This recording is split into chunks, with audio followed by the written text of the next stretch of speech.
Ah, okay.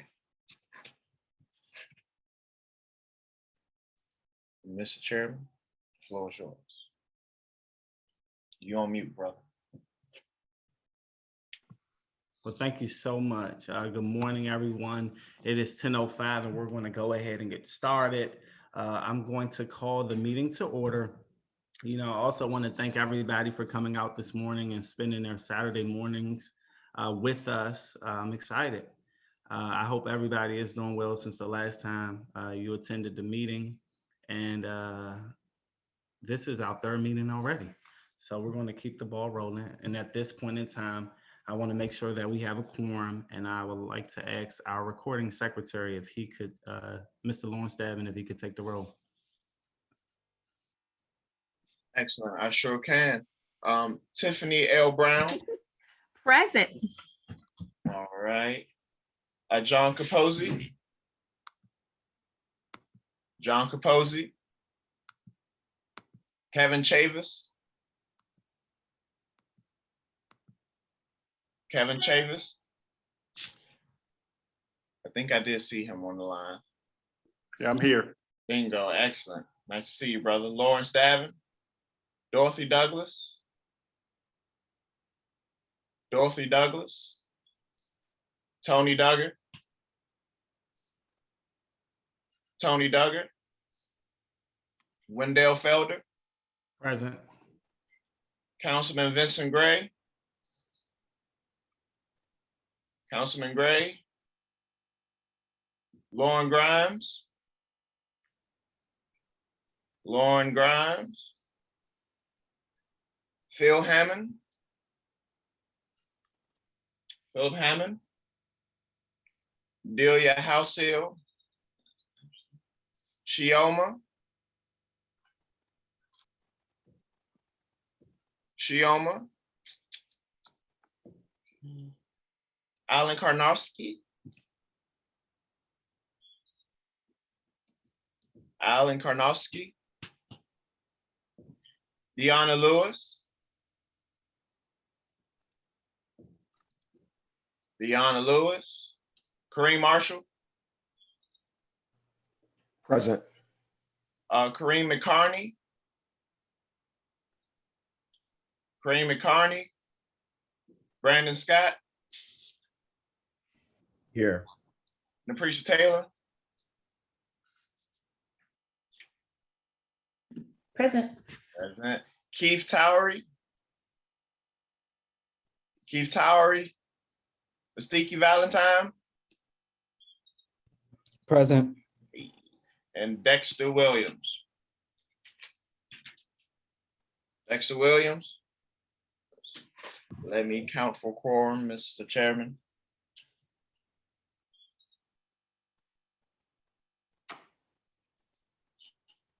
We do not have a quorum, Mr. Chairman. Okay, we'll give folks a couple of more minutes to join the call. I do recognize that it is the Ward 5 Dems election this morning. So members may have stepped over into our neighboring ward to provide support.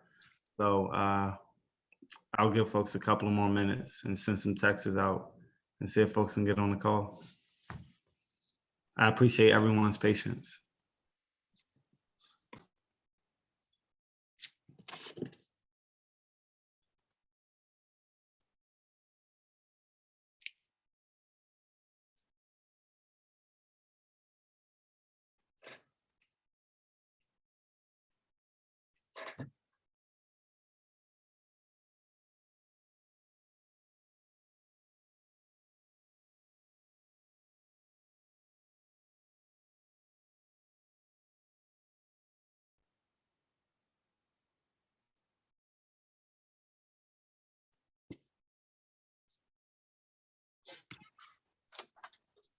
Hi, everyone. This is Kevin.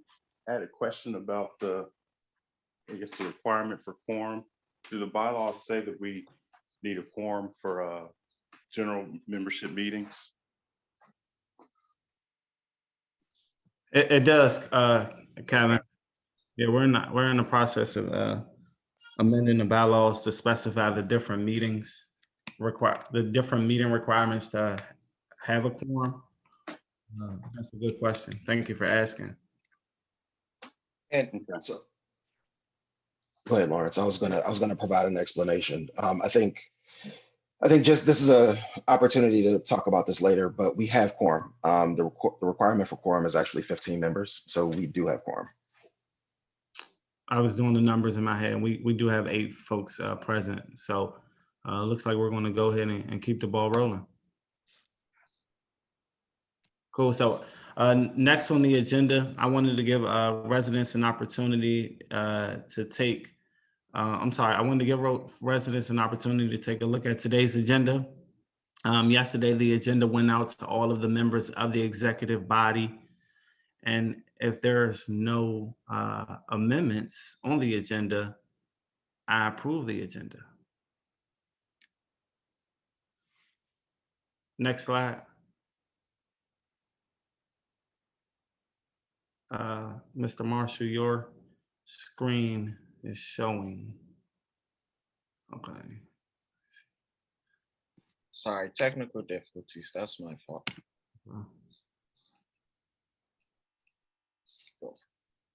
Okay. So at this point in time, I'll go right ahead and to give the chairman's report. So for folks who may not be aware, but this month, earlier in this month on July the 4th, I had the opportunity to stop by the going away ceremony for Mr. Greg Ratt. Folks in the ward know who if folks in the world who do not know who Greg Ratt was, Greg was an instrumental figure, not just in his community, which was in Eastland Gardens, but throughout the entire ward. He was always on the front lines for residents in Ward 7. He was very active in the Ward 7 Dems, and it was a sad time, but it was really good to see folks in the ward and see how much love that he got at his going away ceremony. I was able to provide brief remarks on behalf of the Ward 7 Dems. And, you know, our prayers go out to Greg's family and his beautiful wife. And his spirit will live on in the ward and throughout many young public servants. So I was excited that I had an opportunity to see him go away. In addition to that, guys, in one of our previous meetings, we had an opportunity for Mr. Keith Towery, who serves on the state committee, and he's over the voter outreach and engagement committee, to come to the meeting and give an update on the voting trends, voting turnouts. And from that information, what we wanted to do is we wanted to develop a summer strategy initiative in which we focus on precincts across the board. So today, guys, I'm excited to share that we're going to be canvassing precinct 92, which is a low voting precinct. That precinct is in the Eastland Gardens, Kenilworth communities. So if you guys aren't doing anything later on today from 2 to 4, we would love for you guys, for members on the call, to come and join us, for you guys to bring a volunteer. We want to have a good time. And we will, if you can't make today, we will have another canvassing event following our next month's meeting as well. And just in case folks wonder, if folks are wondering, we're going to meet at Kenilworth Recreation Center, which is the address is 4321 Ward Street Northeast. And if folks have any additional questions or concerns, please feel free to reach out to me or put it in the chat if you need to get in contact with me, and I'll make sure you have my contact information so you guys can come and join us. Next slide, please. So I'm excited, guys, to share that we made the appointments of residents who were generous enough to volunteer their time to the different committees on the Ward 7 Dems. So I'm gonna briefly run through the different committees as well as the residents who will be serving in this new capacity on the various committees within the Ward 7 Dems. So for budget and finance, for the Budget and Finance Committee, we have Letitia Atkins, who will serve as the co-chair. For the Bylaws Committee, we have David Retland, who will serve as a member. For the Voter Education and Registration Outreach Committee, Outreach Committee, pardon me, we will have Ms. Staney Freeman, who will serve as the chair. Then we have Patricia Stamford. Then we have Mandela Dasky, and we have Dev Myers. So I'm excited. A lot of folks are really committed to increasing voter engagement and turnout. And it seems like a lot of folks really want to serve on this committee. So if we're still recruiting folks, so if you know anyone who's interested, please send them our way. And last but not least, we do have under the Issues and Policy Committee, we have LaQuandra Dominique Jenkins serving as the chair. We have Mr. Ambrose Lane serving as a member of the committee, Mr. Ivan Claude, Miss Lynette Scott, and last but not least, Mr. Michael Havlin. We don't have anyone at the present time to serve under the fundraising committee. However, like I previously stated, we're still welcoming folks. So if you know anyone, please send them our way. Next slide, please. So guys, during our initial meeting, which was back on April the 24th, we rolled out our 100-day plan. We are currently 63 days into our 100-day plan, and we have 37 more days to go, which will land us at, not in high school anymore, quick math, August the 2nd. So with that being said, guys, I just wanted to briefly provide a quick update, just letting folks know where we are within our 100-day plan. So within our 100-day plan, under the voter registration and turnout, we talked about having workshops and canvassing. Today, we're going to do that. Later on in the agenda, you'll hear from another member of the executive board in which we have an upcoming event that we want folks to be involved in. Then under the strengthening the organization and the infrastructure, as my second vice chair mentioned earlier on, we're in the process of amending the bylaws. He's going to give a presentation shortly during the meeting, and we're going to provide an update to folks and let them know where we are with things. Our comm strategy, you'll hear an update coming up very shortly. When we look at community outreach and engagement and attending, outreach, civic and community engagement, I had the opportunity to attend multiple meetings and talk to folks and kind of give them an update in terms of what the Ward 7 Dems is currently doing and like how they can be involved. We're going to continue those efforts, throughout the course of the summer. And then when we look at advocating for Ward 7 priorities, I'm a firm believer to do that, we need to first know what's going on, whether it's on the council level, whether it's on the executive office of the mayor level.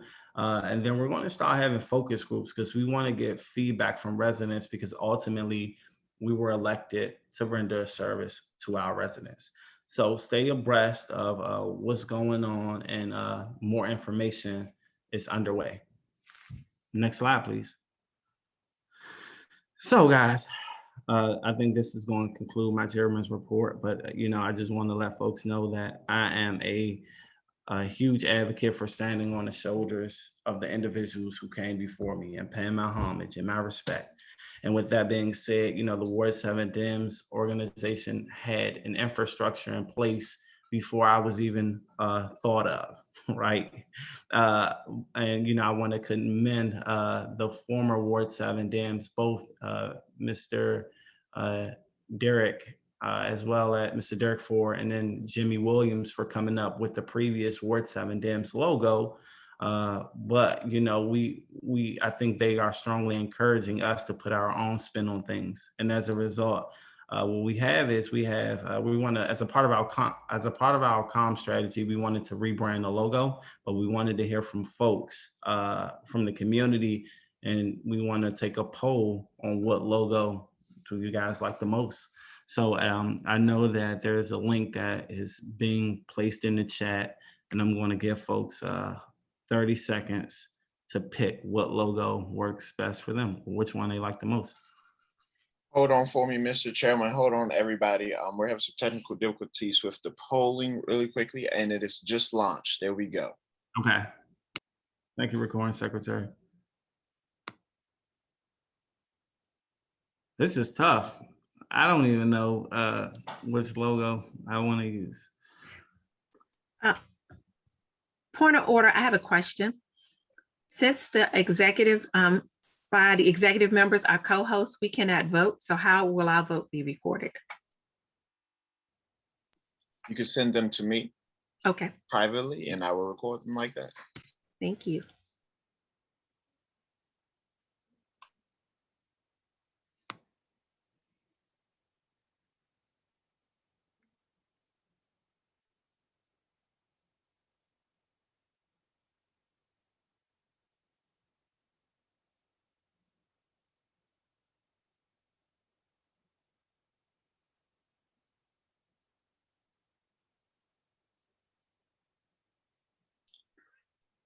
Excuse me, Mr. Chair, there are questions in the chat regarding the color. Are there different color options? We could pivot accordingly. I saw the Councilwoman Alexander mention that she likes the logos but don't like the colors. Okay, we should have an offline conversation. Maybe she can provide some recommendations.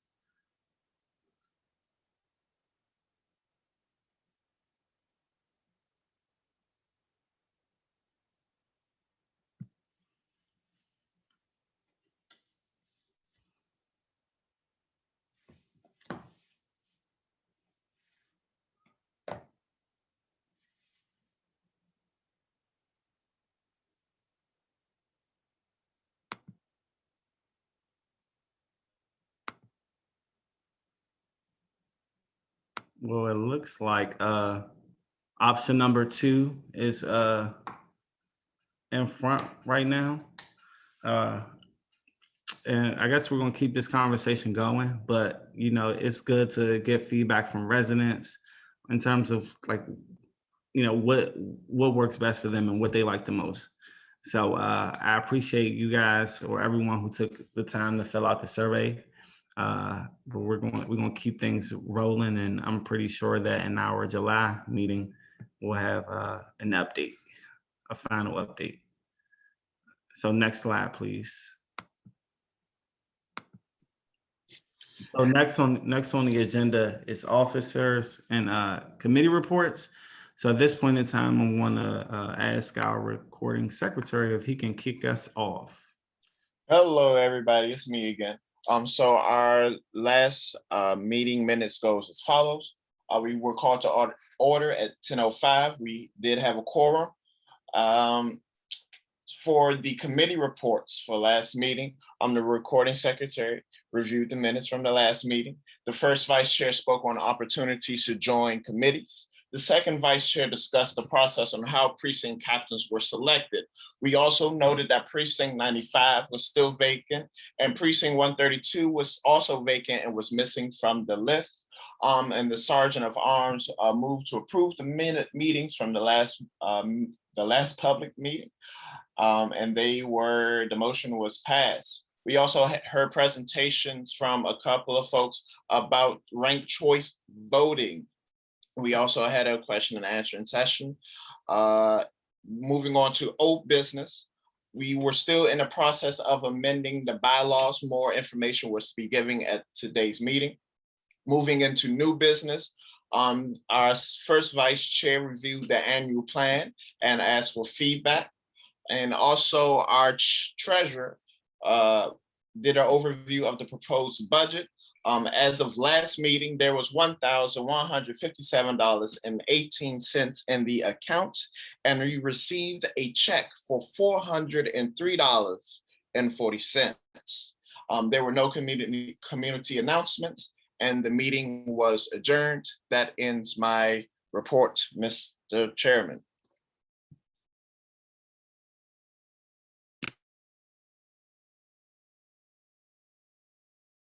You're on mute, Mr. Chairman. Thank you, sir. Next, we will have individuals from the state committee, as well as we will have us kick off with our young Ward 7 Dems. I see Mr. Valentine on the call. Did you want to give a report? Excuse me, Thank you, Mr. Chair, Brown. point of order. Point of order. We need a motion for the report of the secretary. Oh, I'm sorry. Pardon me, guys. I'd like to make a motion. A second. But go ahead. I move that we accept the verbal and written report coming from our recording secretary. A second.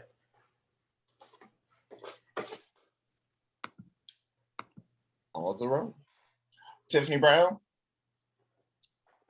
Mr. Chair, are you Yeah. gonna accept the motion? I accept the motion. Okay. Sorry about that, guys. All right. Yes, I. bingo. Kevin Chavis, Yes, sir. excellent. Lawrence, aye. Wendell, Accept. Aye. Shioma, Yes. excellent. Deanna,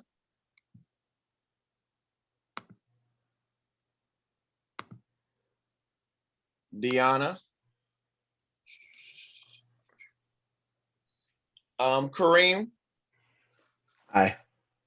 Brandon, Aye. Napresha, Yay. and Mistiki Valentine. Aye. It has been passed, Mr. Chairman. Thank you, Recording Secretary. Thank you as well, Ms. Sergeant at Arms, for catching that. Next, we're going to have our Ward 7 Young Dems Chair, Mr. Masiki Valentine, give an update if he has any. Thank you, Chairman Felder, and good morning to everybody. I'm excited to be here and see you all. I just want to give you some quick updates about where the Young Ward 7 Dems is in the current moment. So we started in a process of collecting historical data about the bylaws, the charter, the organizational chart of the Young Dems to no avail. So if anyone on the call has historical documentation of those things, I'm going to put my email in the chat. It would be great if you can send that to me. But if I don't receive any, I'm going to continue moving forward with creating some of that. We plan to have our first meeting in July. The meetings normally happen on the first Saturday of the month, but we're going to move this one to the third Saturday because of a holiday. And our first presenters in that meeting will be the Ward 7 Education Council Chair, Marla Dean, and we're having a representative from the DC Young Dems to speak. Both of these speakers are supposed to help ground us kind of in the today issues of young people locally in Ward 7, and then in larger campaign and resources with the DC Young Dems. And then finally, we're going to be moving to an engagement strategy. So looking to work with Mr. Towery and the voter education committee to ensure that we are tying young people, the mission of young people into the voter engagement, and ensuring that we host events that get young people registered to vote. As you may know, the Ward 7 Young Dems is a membership-based organization from 18 to 36. We do have a form created for sign up that will need to go through approval. And once approval, the Ward 7 Dems will decide how to disseminate that, or we'll create a strategy for that. And then the final update is that there is a local business in Ward 7 that would like to partner with the Ward 7 Young Dems on distributing book bags at the beginning of the school year. So hopefully that is something I'll be able to double back with the committee on soon. Those are my updates, and thank you, everyone. Thank you, Chairperson Valentine, for that outstanding update. Next on the agenda, or next, I would like to see if there's anyone from the Black Caucus who wants to provide an update. What about from the Returning Citizens Caucus? What about from Energy? I'm sorry, the Environmental Caucus. Excuse me, Mr. Chair, we have a hand raised. I'm sorry, I missed your hand raised, Mr. Ambrose. Thank you. Am I recognized? The chair will have to recognize you. Yes, Mr. Ambrose. Yes, this question is to Masiki.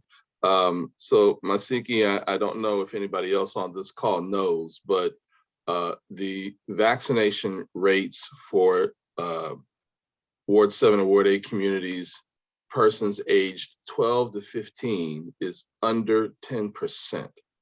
There are at least 4 to 5 communities in Ward 7 and another 6 to 7 in Ward 8 that have vaccination rates from age 12 to 30 that are under 35%. Both the mayor and Dr. Nesbitt, Director of Health, have said that if we don't get our vaccination rates up, this will largely become a Black pandemic. That was reported in the Post and reported in 2 separate meetings. So I'm encouraging you, as you look to build the Ward 7 Young Dems, to get involved in the vaccination issue, because it will end up being critical, especially as the most virulent variant of the coronavirus is already here in the States, and that is the India variant, or also called the Delta variant. This is something that we need to be very concerned about in terms of our young people, especially ages 12 to 15, but more so 12 to 30. Thank you, Mr. Lang, for sharing that last statistical data and giving that update. I'm so sorry. Oh, no, the floor is yours. Just very quickly, and thank you, Mr. Lane, for providing that very detailed and data-driven information. I would love, if possible, maybe you and I could meet offline. I think one of the biggest hurdles in low-income communities is about the education, and you just provided some data that I'm sure many households do not know of.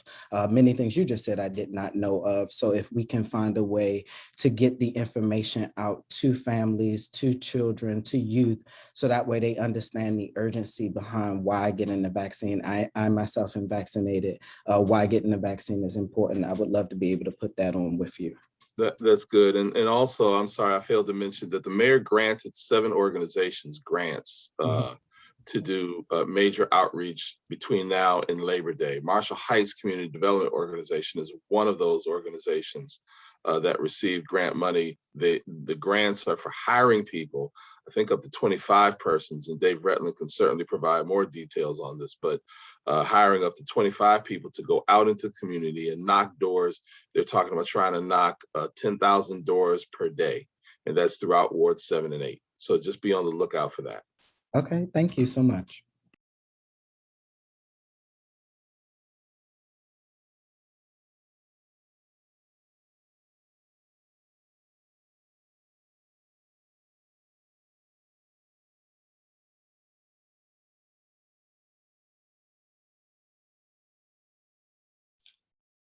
Mr. Chair, you must be muted. Yeah, I'm sorry, guys. Just making sure that council member has everything he needs. He's about to join the call shortly. So, okay, council member. Okay.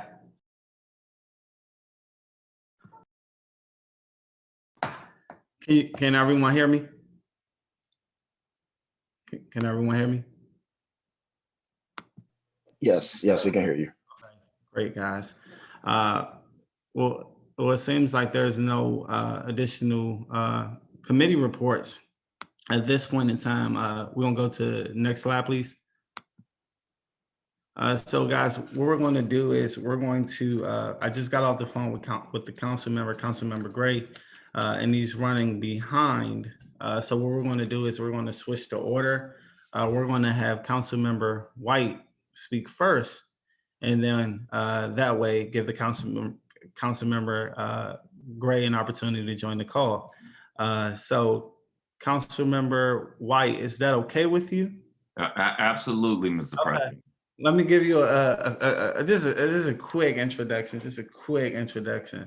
I will say, guys, that I've met Council Member White maybe 10 years ago. It had to be about 10 years ago. But in the process of me meeting him, we ran against each other. And I lost. I think he lost too. So we both were losers. Uh, but he took me under his wing, and he embraced me as a little brother. And I just want to let folks know I'm extremely proud of him. All the work that he's done for the district, whether that's through his statehood efforts or being a huge advocate for returning citizens, or being one of the original architects of the Don't Mute DC initiative. This brother, I would say he's a rising star, but he's already there. So, Council Member, thank you so much for blessing us with your presence on today's call. And at this point in time, my friend, the floor is yours. Well, thank you very much, President Felder. Just so folks know, I'm equally a fan of Mr. Felder. It's a hardworking young brother, always striving to make himself better, and that's just a true mark of leadership. But there are a lot of folks both on this leadership team, which I congratulate you all and the energy you all bring, but also many of the stalwarts of the Ward 7 Dems and the Ward 7 community. Just so many folks in this group that I have an abundance of respect for and learn from to this day. So I want to thank you all for having me. Really excited to be here with you. For those who don't know me, I'm one of your at-large council members, Robert White. I'm at the beginning of my second term and very proud to serve this city that I come from. I want to talk to you all a little bit about the budget, because that's really where we are right now in the city. We are consumed kind of day in and day out with the city's budget, which this year is $17.5 billion. Much of that includes federal money that DC got, just like the states got, to assist us through the pandemic. So our budget right now, the fiscal health of the city is sort of a mixed bag, which puts us in a better position than most jurisdictions. The good things about our economy right now are somewhat surprising. We actually have seen an increase of almost 3.5% from income taxes. We've seen an increase of over 13% in corporate franchise taxes, and an increase of over 5% in real property taxes. So those are the good things that are balancing our economy, making sure we don't have to make a lot of significant cuts to programs. On the other side of that calculation, though, is some real struggle in our city, both now and what's going to be a struggle later. That is the rising unemployment. Unemployment this time last year was about 5.3%, which is not bad if you look at the national average, but it is now 8.7%. That's a big jump in 1 year. Now, what you all know, what I know, is that when citywide unemployment is 8.7%, you have to multiply that many times to know what unemployment is in Ward 7 and Ward 8, because we have historically seen a significantly higher unemployment in Ward 7 and Ward 8. And in the Black community, the unemployment in the Black community in DC is always much higher than the average, which says that the folks who are unemployed in DC are largely Black and brown people. That clearly is a structural and racial problem that we have to address in a better way every single year. Now, we have lost a lot of jobs here in the city, many of them, not surprisingly, in hospitality. We've seen a 43% drop in employment in hotels. That is devastating to our economy, to those people and families. We've also seen a large drop in employment in the retail sector. Now, obviously, a lot of stores closed either temporarily or permanently during the pandemic. So we are seeing some shifts in our economy. What's interesting, though, and I want you all to hear this, is that even though we have lost so many jobs, the total wages across the city actually increased by 1.75%. That means the folks who are doing well actually are doing really well. And so there's really a structural imbalance in our city. And we are really challenged to work on that in a very serious way as we come out of COVID.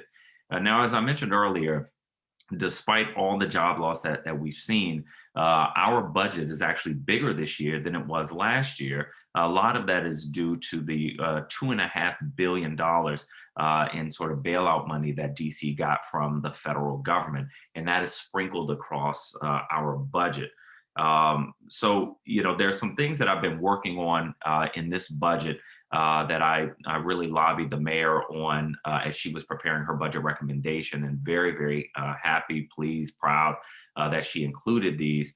They include more funding for at-risk students, more funding for violence interrupters. It looks like the city really is starting to invest in this program that has shown some strong progress over the past year and a half, 2 years. Funding for an LGBTQ community center, funding for more school-based mental health programs, a low barrier shelter for transgender and gender nonconforming youth who represent an outsized proportion of our homeless young people. My Restore the Vote bill, which restores voting rights to our incarcerated residents, that was funded as well as several other priorities. There are still some places, though, that we have to improve how we're operating as a city if we ever want to see a turn in the tide with respect to unemployment in the Black community, homelessness in the Black community, and violence in our streets. And that is education.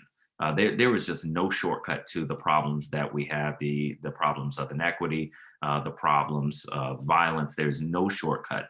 And all roads lead back to education. So we spend a lot of money creating these programs and safety nets, from the police to social services to homeless shelters. But our goal should be to make sure people are not falling through the cracks in the first place. That mission starts and ends with schools. And I want to tell you, we are spending $2 billion on our schools, but we still have 75% of Black students behind grade levels. That is unconscionable and something that we have to take seriously. I recognize the depth of that challenge, and it's sort of a hot potato. Nobody really wants to touch it because they don't want to own it.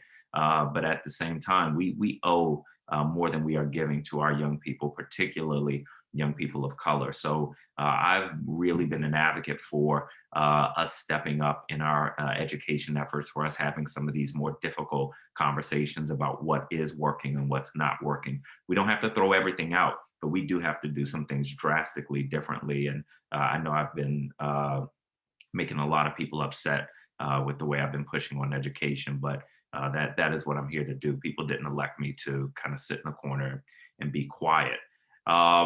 Obviously, there are a number of things outside of the budget that are impacting Ward 7. One of those things is, and I know Councilmember Gray is going to have a lot of thoughts and insights on this, so I'm not going to spend too much time here, but I do want you all to know about my shared concern about the pedestrian bridge in Ward 7. A huge shout out to Ebony Rose Thompson, your State Board of Education member, who is brand new to the State Board, but already, not surprising to anyone here, an incredible leader in that organization, and somebody that I've really always been honored to work with, and somebody who I don't ever like crossing, because she's nice, but she's tough. But the pedestrian bridge that came down, that is very concerning. Obviously, there are other pedestrian bridges that we're now saying, okay, well, if that bridge came down from a truck that didn't know his bed was up, what kind of risk does that put for other pedestrian bridges?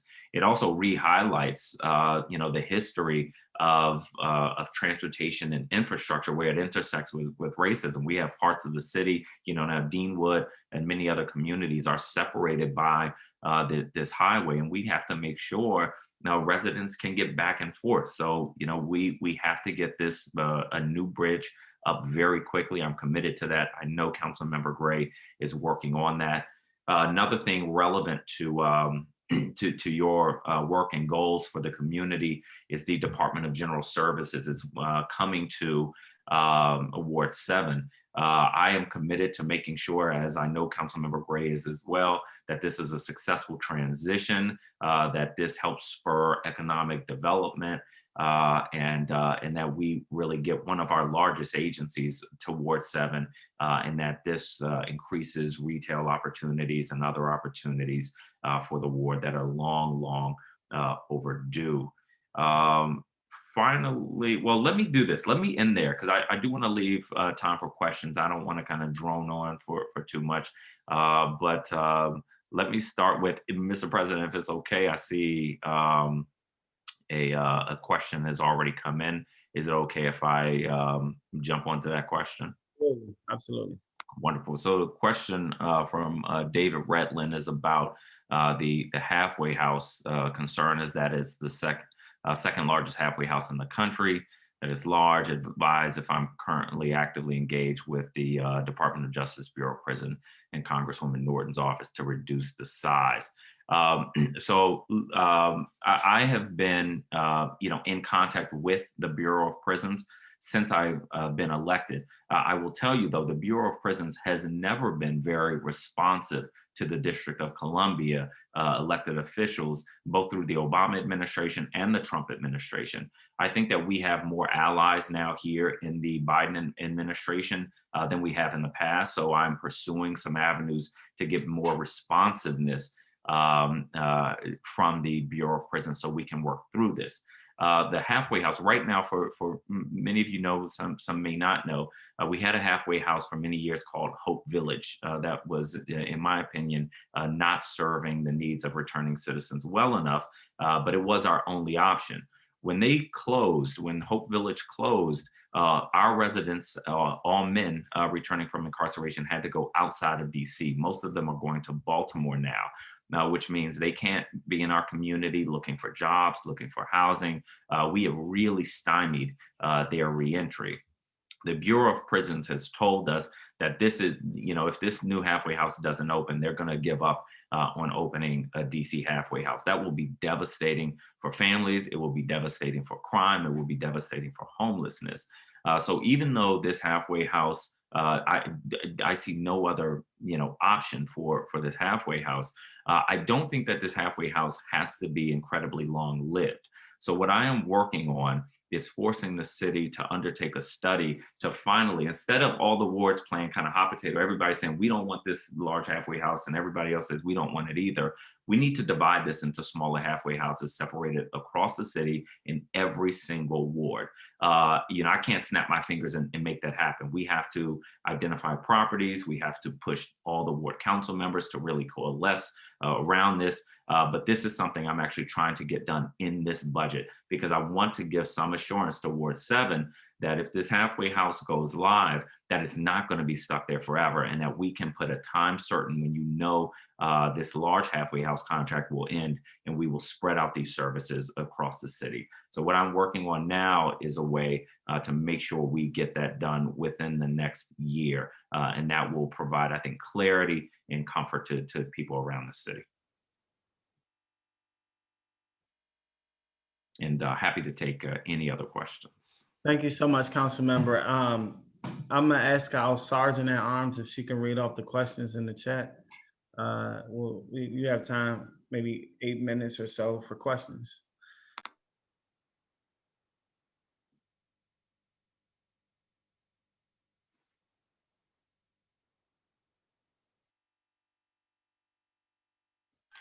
So Ms. Steeke has, I think it's more of a comment in here about the highways downtowns are turned into tunnels to preserve the land around the health of tourists. Yet in Ward 7, building highways over Black land is reoccurring damage and environmental health hazards. I think he just wanted a comment there, and that was it. That's it that I see for questions. There are comments. Now I'll comment on that. Masiki is right on target. When most of our major infrastructure was built, was a time in this country, not that we have come out of a time of discrimination, conscious or unconscious, but it was a time of deliberate discrimination and disregarding communities of color. In fact, y'all are going to see that I have more shorts and not pants. But one of the most recent books I read is this book called The Power Broker, a story of the guy named Robert Moses, who actually is responsible for most of the infrastructure in New York, but it tells the story of what happened around the country. You know, in a push to build major infrastructure, Black communities were really disregarded. I mean, this happened, you know, across the country. We see the remnants of that still today, and how our city is divided by infrastructure like 295 and many other examples around the city. But this also, I think, adds more urgency to rebuilding things like pedestrian bridges when they come down, because we shouldn't be in situations like this in the first place, where there's such a stratification of our communities. And so, you know, because that was done years ago, but that still creates an ongoing obligation today to make sure that we reconnect our communities as quickly as possible. Okay, there are 2 more questions in the chat. Can you speak about the widening financial gap and how are we mitigating that? Yes, I'm glad somebody asked this question. So what I didn't say and should have said is that, and let me know if this isn't the question you're asking, but even though our budget is bigger this year than last year, that's only because of federal funds. And so we actually do have a gap in funding for the next few fiscal years, and we need to be very conscious of that. What that requires, I believe, is for the council and the mayor, but really the council is the body that has the power of the purse to get better at analyzing where we spend your taxpayer money. Like, this isn't our money, so we can't say, you know, we can't give up our duty to review spending plans, make cuts where necessary, and be better stewards of your tax dollars. What I've done as a chairperson for the past 3 years, I go line by line by line for every budget request from the committees under my jurisdiction, and anything that's not fully justified, I cut those funds and I send them to somewhere else where we need funding, like education, like housing programs. And that's something that we just have to continue to get better at as a council. Otherwise, we're going to be in a situation where we are either going to have to keep raising taxes every year, or we're going to have to keep cutting important programs. So now is the time where we need to really be developing those muscles of being better at analyzing these spending plans that are sent to the council by the mayor. Okay, I have another one in the chat. It's about have you taken a written position that can post about your proposed legislation about the streetcar? Did I get that right, David? Because it was going back. Well, this is David Rutland. Go ahead, David. Good evening, Councilman White. So it's still about the halfway house, and thank you for your first answer, but a written position, you know, helps if you post that about the size of the halfway house, number one. And number two, you talked about legislation to, in this year's budget, to mitigate the impact to one particular ward. And you brought up Hope Village, and we're all familiar with Hope Village. The question is, in the legislation, can you tell us what bill you're sponsoring or championing to spread the halfway house, or look for surplus land around the city to place that in so we can track that legislation? Great question. So it won't be through legislation per se. It'll be through the budget and maybe some language in the Budget Support Act. The council has a very kind of condensed timeline this year to do the budget because we allowed the mayor a little bit more time on her end to prepare it. So we are right now like dead in the middle of that process. As long as I get the sign off I need from the Office of General Counsel, and I so far do not see any hurdles there, and can find the funding. And I told you I go line by line through my agency. So I think I have the funding identified, but I can't guarantee it yet because it has to be certified by the city's chief financial officer. As long as I can get those done, you will see this materialize within the next 2 weeks. I will also need the support of my colleagues on the council. So please expect to see some progress on this over the next 2 weeks. I will make sure I and my office are communicating about where that is, just so that you all know. My expectation at this point is that we will be able to get this done in this budget. With respect to a written position on the halfway house, I've spoken publicly on this several times. I'm not sure if I've put anything in writing, but I'll see what I can include in the committee report for the budget, just so that there is a clear kind of understanding of my expectation. There will be something, as long as I get the approvals we need, there will be something in my committee report, which passes with the law, that indicates the need to for the city to switch to smaller halfway houses set across every ward. Thank you, Councilman White, because the average size when we look across the country is roughly from 45 to 75, and they find out these are the best practices. 300, again, that's the largest one, the second largest one in the country. And on Minnesota and Benny Road, you know the issues that already face that corridor and what we're trying to do from an economic development perspective. So your support, your written support, and a position on the appropriate size for success is greatly appreciated. Absolutely. And council member, we're going to give you, if you could take 3 more questions, and then, you know, we do want to be mindful of your time. I think I saw in the comments pertaining to your thoughts on the streetcar. If you could speak to that, that's a big issue in the war right now. Yeah, on the streetcar, so you all probably know, I do not believe that the streetcar is a wise investment either for transportation or economic development. My theory is this: I don't believe that the streetcar is the reason we have seen so much of an economic boom on 8th Street. I think it was the investments that went around with the streetcar. And so we've spent a couple $2 billion on the streetcar. And I kind of asked myself, well, what if we spent a couple $2 billion on the businesses and the residents that were on that corridor? Couldn't we have seen an economic kind of explosion without the displacement of businesses of color and residents of color? I think we could have. And so I just don't think it's the wisest use of our dollars. What we also know is that the originally conceived network of streetcars around the city is never going to come to fruition.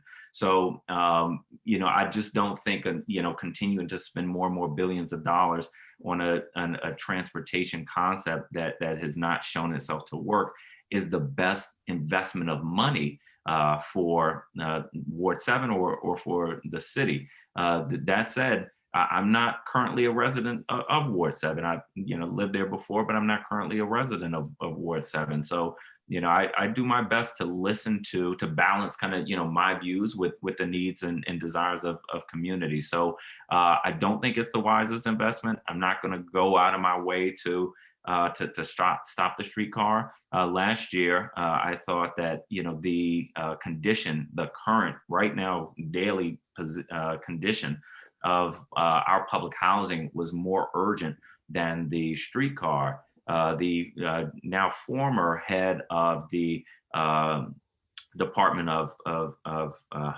Housing, no, not housing, the agency that has jurisdiction over our public housing, DC Housing Authority, identified 14 properties as uninhabitable. That was a year ago. People still live in those properties. And those are just the worst of the worst. There are many that are really bad. And so I wanted to make sure we had enough money, capital funds, to make the necessary repairs, urgent repairs on that public housing. And so I tried to make a switch from the streetcar to public housing. That was not successful. All that to say, I don't believe the streetcar is a wise investment, but I'm not going out of my way to kill the project. Understood. 2 more questions, Councilmember. I appreciate that. Ms. Ebony Rose Thompson mentioned how, you know, you gave a quick overview about the budgetary process. The timeline is different this year, and there's very little transparency around how the federal funding is being spent. Could you elaborate on that if you have the knowledge? Yes. So kind of high level. High level, here's how the federal funds break down. There's $755 million to give DC the money that it should have gotten in that first stimulus where we weren't treated as a state, the CARES Act. So $755 million, basically, that the federal government owed us. $107 million in infrastructure grants, $989 million in what's called state level aid, $137 million in aids for counties. You know, we are city, state, and county, so we got that money as well, plus $386 million in aid for metropolitan cities. You know, one of the few benefits that the District of Columbia has of being state, county, and city. There is not, in my opinion, a strong enough breakdown beyond these kind of peripheral explanations of how that money is being spent. The council passed, I voted against an appropriation of $160 million last week because we just really didn't have details into how that money was being spent. So I think the council misstepped in approving that without requiring more specification. But you know, that is kind of where we are. That kind of goes back to my point that I think we have to better develop these muscles of analyzing and critiquing the appropriation requests that are sent to the council. So I agree with the representative that there's not enough transparency in how this money is being spent. Thank you so much, Councilmember, for that response. And our final question comes from Chioma. Do we know how many people and organizations have applied for the building block grants to curb gun violence in the city? I have heard many people, I've heard many people haven't applied over the last 2 weeks. So that's maybe an executive question then. Good question. I don't know offhand how many people have applied for the Building Blocks program, but I was in a hearing a couple days ago where this issue, or a meeting where this issue came up.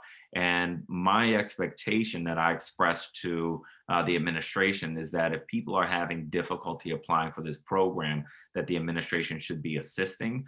They said that they are or will assist. So if there are programs that you know of that are having difficulty, I can't guarantee they can get funding because it's not my decision. But if they're having difficulty with the application or need assistance with that, reach out to me. My staff member is in this meeting. So Angela Folks will put her email address in as our point of contact and just let us know. We'll be happy to make sure they get assistance. Well, thank you so much, Council Member, for blessing us with your presence. If you can have your staff member put their contact information in the chat, in the event folks need to reach you, that would be wonderful. But other than that, thank you. Have a great day. And one more thing, I have that book too, The Power Broker, Stay Educated. Look at that. That's a long read, y'all. This brother gonna be busy. I respect that. Well, thank you all very, very much. Angela has already put her information in the chat box. And just to be appropriate, I can't call out everybody, but former council member Yvette Alexander, I know, is very active, and I've seen her face throughout the entire meeting. So I just want to recognize her and our current Ward 7 council member, Vincent Gray, who, as you all know, I work extremely closely with on many, many issues. So thank you all very, very much for having me. It's been my pleasure, always is. Thank you, Council Member. Well, guys, next on the agenda is our council member for Ward 7, Mr. Vincent Gray. Council member, you on? You muted, my friend. Hey, council member. That help? Yes, sir. All right. How are you, sir? I'm doing well. How you doing? I'm doing fine. Well, it's always a pleasure seeing you. Hopefully you had your coffee if you're a coffee drinker. I understand you was having brief technical difficulties, so we wanted to switch the agenda around. I would give a warm introduction, but sir, we know you don't need an introduction. I'm gonna save that, and whenever you're ready, you can jump right on in. All right. Thank you, Mr. Chairman. Thank you very much for having me. I'm delighted to be here and happy to be here every month. If you would, continue to welcome me as a part of what you're doing, your sharing of information. I want to thank my colleague, Robert White, the at-large member who was here, and I appreciate the work that he does. I appreciate the information that he shared today. And if there are questions along the way that will, buttress what he's talking about, I'll be happy to address those as well. I want to commend David Ratland, who's very active, as you know, in the ward, for raising the questions he did. Not the least of which were around a subject, an issue, a topic that we have focused on extensively in the recent past. Not the least of which, of course, is the halfway house that has been proposed again and again on more than one occasion. One of the things I want to make absolutely clear is that I am a huge reentry supporter. And I think most people know that, who know me, that when, as mayor, one of the first appointments I made was to bring aboard somebody who would head the Office of Returning Citizen Affairs. He's a gentleman who worked there the entire time I was the mayor and has continued to be active in Ward 7 in the aftermath. And he too is a very strong supporter of reentry programs, and I'm looking forward to what we can do more than we have done up to now to be able to bring additional reentry programs into our midst. So let me underscore for those who may have questions about it what my commitment is, and that is to be able to do the best we can to bring more reentry programs into Ward 7. The idea of having the programs spread around the city, of course, is one that some of us have articulated. I'm happy to continue to articulate, those things that will move us more in the direction of making sure that we bring our fellow citizens back into the District of Columbia and have a chance to be able to live the kinds of lives that they would like to live in the District of Columbia. So the issue that came up, of course, is what's been proposed on Benning Road, and that was a 300-bed halfway house, which is a very large halfway house. We've done some research into that, and there's only one halfway house in the entirety of the nation that is larger than the 300-bed halfway house that's been proposed on Benning Road. So one of the things I did, for those who don't know, was actually it was an effort to try to spread out this effort by trying to create a park. I mean, we have really no parks of significance in Ward 7 at this stage that we could make available. So the idea was to create eminent domain and give the opportunity to be able to move forward with the addition of a park to serve people all across the city, all across the ward, by creating these opportunities. And our efforts to create eminent domain was not successful, and that's unfortunate. But there'll be other opportunities. I agree that we ought to spread these out all across the city. I'm not sure how we'll be able to do that, and certainly don't have any idea how these will be received. But if that's the proposal on the table, I look forward to hearing more about it, and just don't have a lot of information about that at this point. But suffice it to say at this stage that I'm a very strong supporter of reentry programs, and there certainly is more that we can do to try to make that happen. So David Ratland, I want to thank you for raising the question, and I know it's an issue of interest to you, and I'll look forward to continuing to hear from you and others about how we make this happen. So thank you, David. I appreciate you raising the question. In addition to that, we've heard a number of issues raised today, and I'll move around however you all want to move around. But The streetcar program is of great interest to me. I went to Portland, where they have a very substantial streetcar program. It has been a major catalyst for economic development in Portland and continues to be there. And we want to do the same things here in the District of Columbia. There is a very strong advocacy group working hard on behalf of the streetcar program.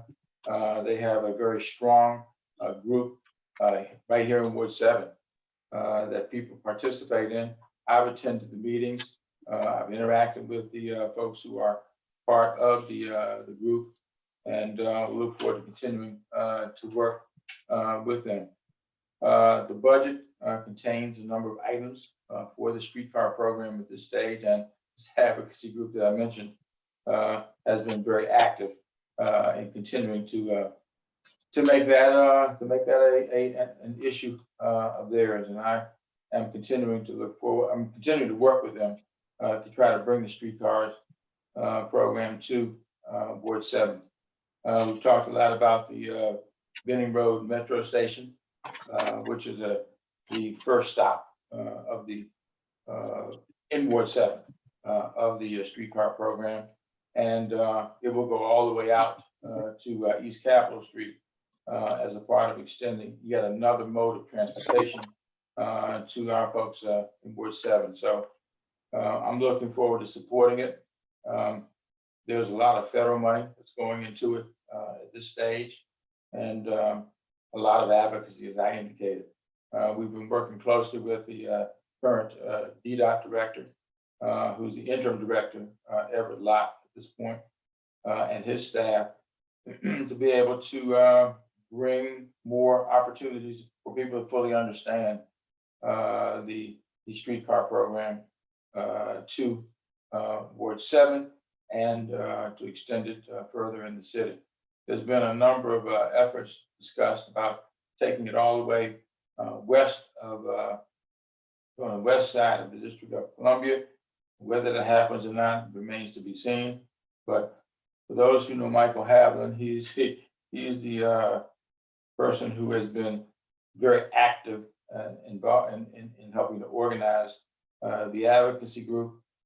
He's done op-ed pieces and has done ever more efforts also to be able to make that clear about what his advocacy is about. There was a mention, by the way, of the pedestrian bridge, which was a horrific accident that occurred. I'm calling for an investigation of the situation that occurred and what is it that could have prevented this from happening in the first place, and will prevent it from happening again in the future. Fortunately, there were not a lot of accidents that occurred as a result of this situation, and I am thankful for that. And we'll look forward to continuing to work with our people in Ward 7 to create opportunities to make sure we don't have this occur once again. Let me mention a couple of other things, and then I'll open it up too for any questions that you all may have. We've been working hard on the budget. We've been working hard, and I want to thank our Board of Education Representative Ebony Rose Thompson, who works very hard also. I work closely with Ebony Rose, and I want to thank her for the work that she does every day on behalf of our children and on behalf of our families. We're going to have a 3.6% at least increase in the uniform per student funding formula that will accrue in substantial part to the children and families of Ward 7 and across the city for that matter. We also have some other budget efforts that are underway. For example, we got a commitment of $24 million to build a new standalone Deanwood library. This will be done in accordance with DGS, with the DC Public Libraries, and others in Ward 7. So I hope the folks of Ward 7 will work with me to make that library happen. there'll be a need for engagement, frankly, for people as well, to make your wishes felt, make your thoughts felt as this moves forward. In addition to that, we got additional money, $16.4 million that's being proposed for gun violence prevention in the city. I work very closely, by the way, with Chief Conti, who I think is a wonderful addition to our efforts in the city, and of course in Ward 7. He formerly was he was part of the cadet program at one point. He came all the way up through that, became the person who manages services, the services in Ward 7, and now, of course, is our chief in the entire city.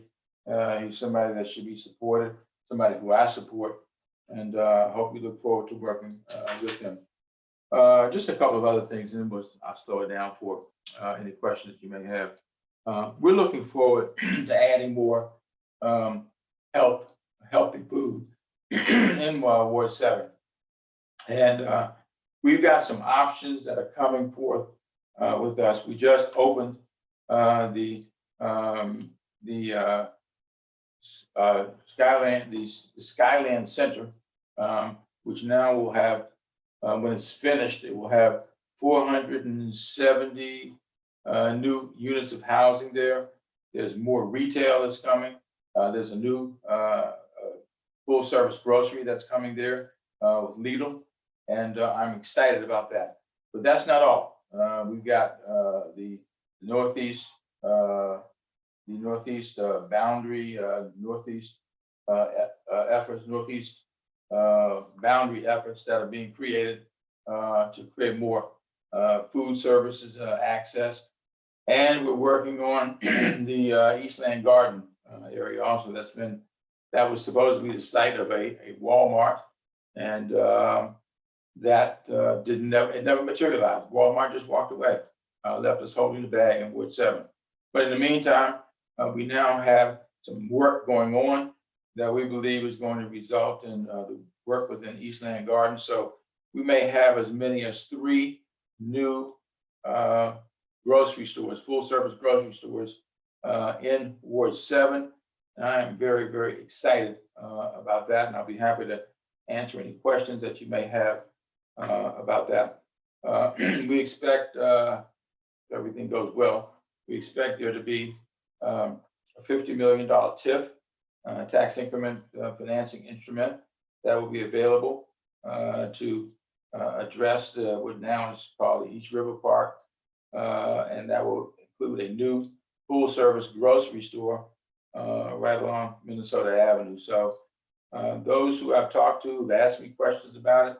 I'm glad to say that we've got the progress being made, and I'm happy about it. And there's absolutely more to come, like what I just mentioned.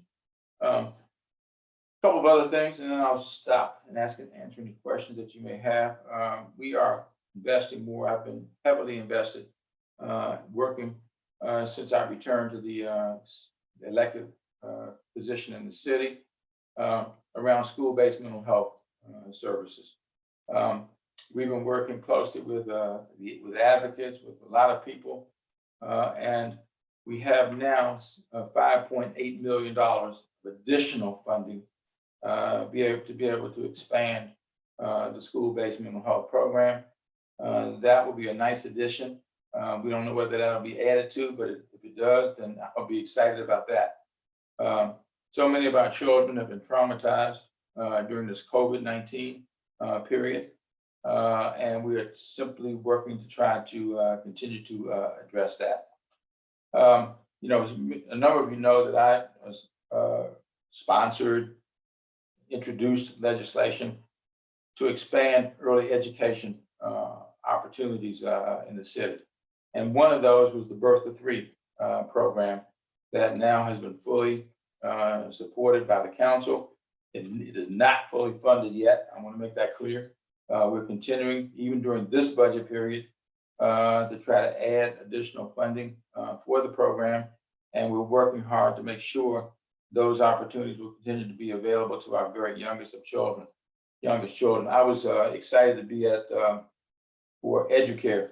They just opened a new program, which is funded in part through federal funding over at IDEA Charter School just the other day. I was there for the opening, and a lot of those are very, very young children. There are lactation programs that are being going to be operated there at IDEA, and I want to thank the leadership of the program, which is started in Parkside. I was there for the opening of that, the groundbreaking for that, and we watched it now move to fruition as it has continued to do. I think, Mr. Chairman, this may be a good point to transition. Yes, sir. I am excited, real heavily excited about the fact that we've got a brand new healthcare system being established on the east end of the city, for which there has never been one. We are investing $383.7 million in a new hospital, in a new ambulatory care center. We've got 2, maybe 3 urgent care centers that are going to be opened.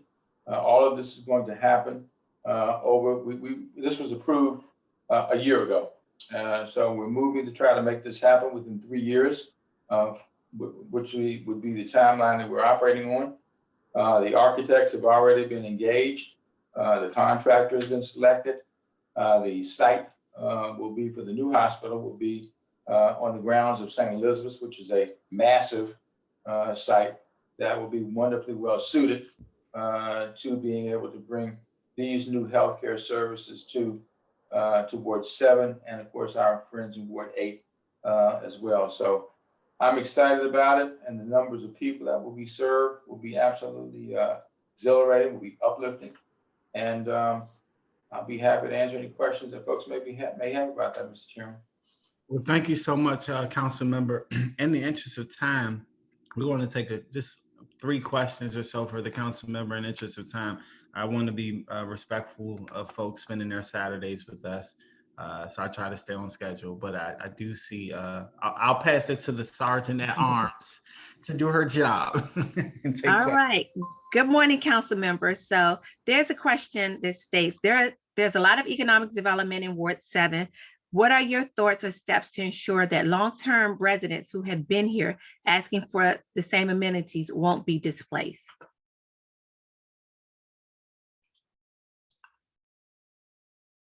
Council member, I think you're muted.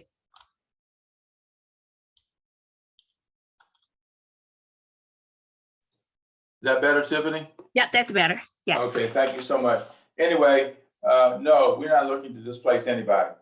We have had enough displacement of people historically in the District of Columbia, and we're looking to add to more housing opportunities, certainly not any more displacement. And the situation that I spoke to hopefully will add to chances for additional amenities to be provided. That's what the Lidl grocery store in Ward in Skyland is going to facilitate. Also, the additional grocery opportunities we will have along Minnesota Avenue, and the Eastland Gardens work that we're doing now too. Those are all things that we've been working hard and pushing hard on, and I'm going to continue to do that so that people will be able to go and shop right where they want to shop near their home. So Tiffany, and I know you will stay on top of this because you are typically. So keep asking me about this, okay? And I'll keep trying to provide the answers. All right, thank you. And Ambrose Lane, you're going to have our last question. You can unmute and ask your quick question, Ambrose. Okay, thank you. Thank you, and good morning, Council Member. And you have provided some great news to Ward 7 residents on the food justice front. In fact, I will be inviting you, you'll get an invitation this week to our July 12th meeting to talk about the food justice issue, moving from injustice to justice. So I want to thank you for that. But I wanted to bring something to your attention that's right here in Ward 7. We have many gems that are right here in Ward 7. One of them is Dr. Lauren Ramsey, who works at the Ward 7 DC Prevention Center with Roz Parker, as you know. She presented her dissertation paper. She just received her doctorate and just presented her dissertation paper this week. And her dissertation paper focused on the criminal justice system, but not just the incarceration rates, but also the rates of the types of parole and the rates of bail. And she did this among 30 states, and she couldn't include the district because there were some statistics that the district doesn't provide. But she drew a correlation between the high racial injustice and racial inequity rates in the criminal justice system with maternal health. It was a fascinating doctorate dissertation paper that I think that you should really take a look at. And what it speaks to is really, and you spoke to this earlier, and that is the need for re-entry programs. And I wish Robert White had been able to stay on, but more specifically, really ramping up the job placement or guaranteed basic income for returning citizens, continued education and housing stability. And it would have a dramatic impact on poverty rates. And that's what I was very interested in. And so we know that we have some issues here in poverty in both Ward 7 and Ward 8 and in general parts of DC, but I never knew the direct correlation between those incarceration, parole, and bail rates to maternal health and how that can impact poverty. So I want to, if you have an opportunity to contact Roz, and I can certainly share her information, Dr. Lauren Ramsey, it is something to really take a look at because it has an impact right here in Ward 7. Well, thank you so much for that question, Mr. Ambrose. I think that was more of a comment. That was a lot to unpack. So I think the council member is probably processing that information. But council member, I want to thank you for coming out to our call today. I think he dropped off inadvertently. But nonetheless, thank you, council member, for coming out to answer some of the questions that folks have, as well as providing updates in terms of what your priorities have been for the ward. So next slide, please.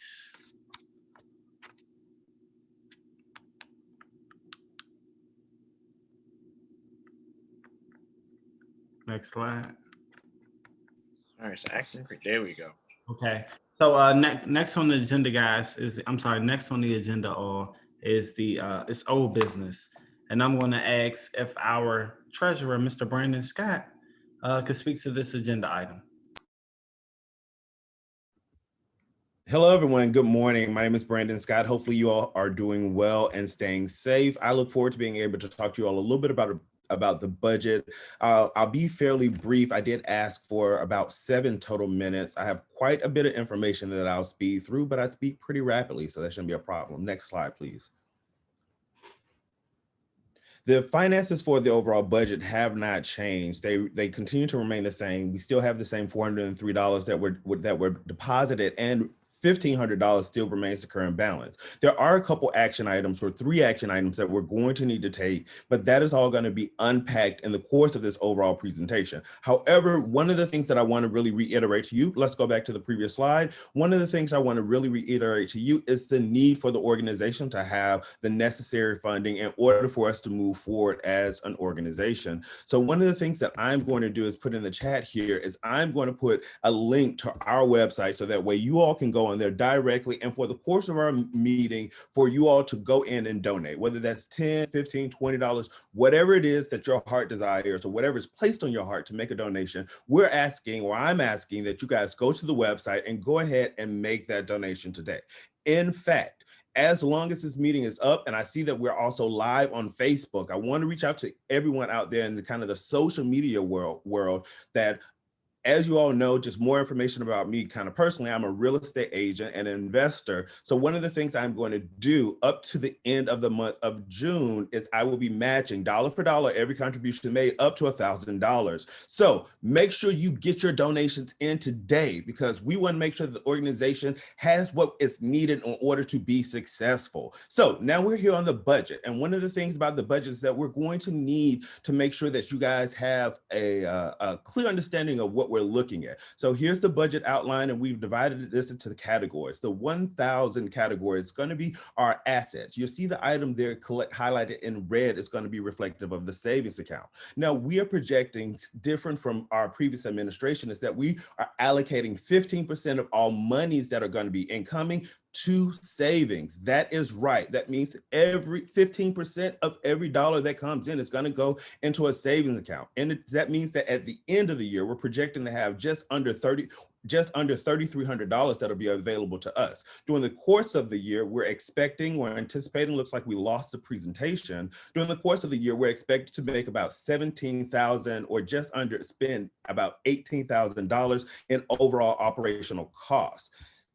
The 2000 series or the 1100 series is going to be our account receivables. These are going to be the places or the dimensions that we're going to look to explore the opportunities for us to generate that additional income. Not only are we going to be looking at business donations, and we're putting together a playbook on how we're going to be able to reach out and optimize the different brick and mortar institutions that exist in the ward. Also, DC Democrats. Now, we expect that there's a fluctuation in that cost between $1,000 and $5,000 in any given time of the year. But we don't want to put our eggs in one particular basket. So we want to make sure we're diversified and those options. We'll also be coming out within the next couple of months with a Ward 7 membership. This is going to be enhanced level of services. We have a host of what people call old guards or historic individuals who have really paved the path for Ward 7. And we want to put together reasons why it is advantageous not only for you to give, but for you to continue to give each and every month.